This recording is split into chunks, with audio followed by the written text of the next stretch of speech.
Halo rekan mahasiswa pejuang skripsi. Kalau kamu mahasiswa tingkat akhir, baru mau memulai skripsi, video ini akan bermanfaat buat kamu. Saya Neni Susilawati dari Fakultas Ilmu Administrasi Universitas Indonesia. Selamat datang di kelas MOX UI, mata kuliah pengantar metode penelitian administrasi PMPA. Video pembelajaran pertama kali ini adalah tentang bagaimana menyusun proposal skripsi. Khususnya, part pertama ini terkait dengan bagaimana menemukan novelty dan menuangkan kerangka proposal riset di dalam tabel research model Canvas. Berikut adalah panduan ingatnya. Teman-teman, di berbagai bidang ilmu apapun ya, misalnya ilmu sosial humaniora, ilmu sains dan teknologi, ataupun ilmu sastra, sampai dengan saat ini pasti sudah ada sangat banyak sekali hasil penelitian.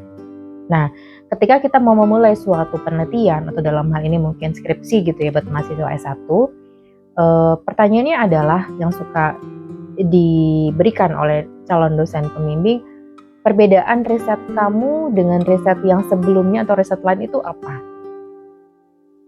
Nah, masing-masing penelitian harus mampu menunjukkan kebaruannya atau novelty-nya dibanding dengan riset-riset pendahulunya.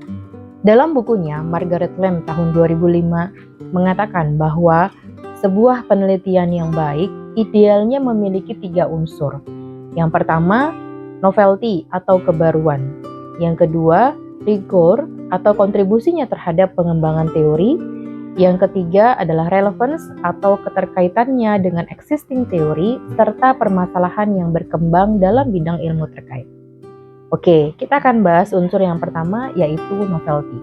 Langkah pertama yang ini paling penting sebelum memulai suatu riset atau skripsi adalah teman-teman tentukan dulu area risetnya atau topik riset yang teman-teman minati. Minat atau passion ini penting sekali teman-teman. Kalau kita punya passion terhadap suatu topik atau penelitian tertentu, kita akan lebih punya energi besar untuk mencari tahu, mencari informasi, menggali atau memecahkan persoalan tersebut.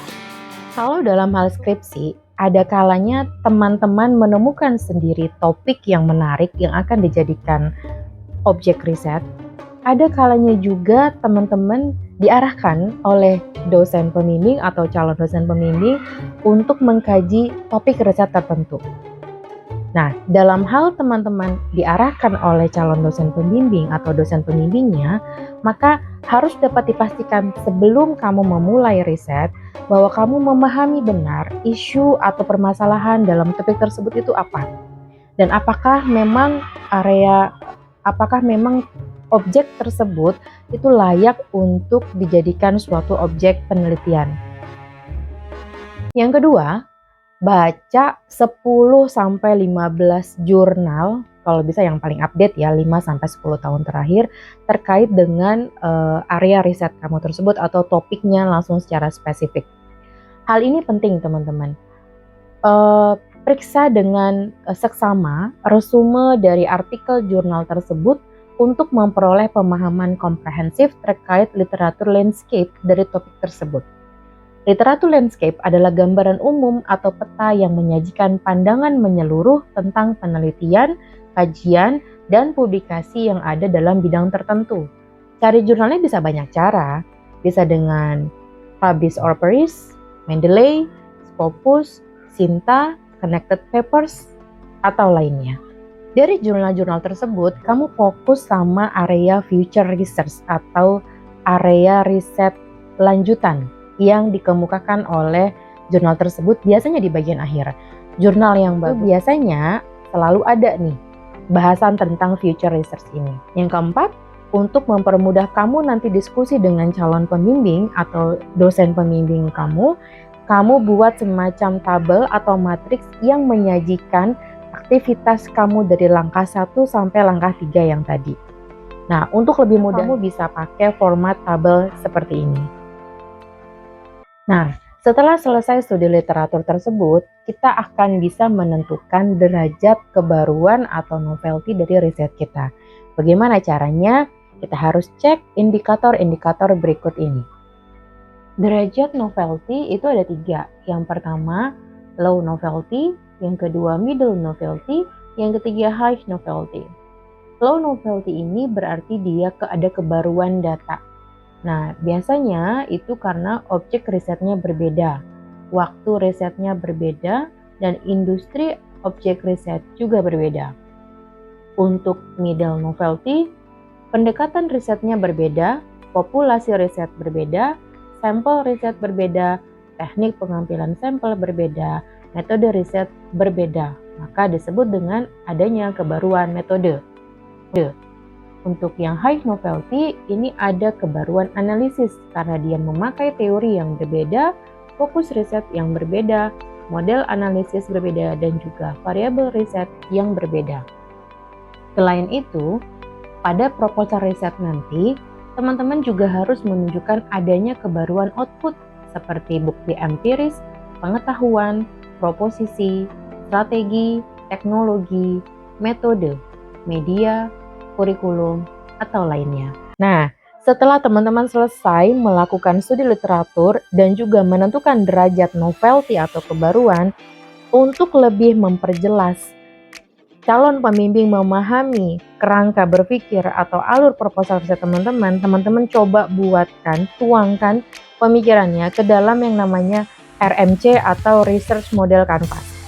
Nah, RMC ini sendiri dibuat oleh Dr. Gin dan diperkenalkan di Indonesia, saya pun tahunya dari Dr. Ginanjar. Nah, sebagai berikut ya, jadi teman-teman bisa menggunakan template seperti ini. Ini saya kasih contohnya. Ini dari skripsinya mahasiswa saya yang risetnya berjudul Analisis Pengenaan PPh atas Jasa Endorsement ditinjau dari Asas Certainty.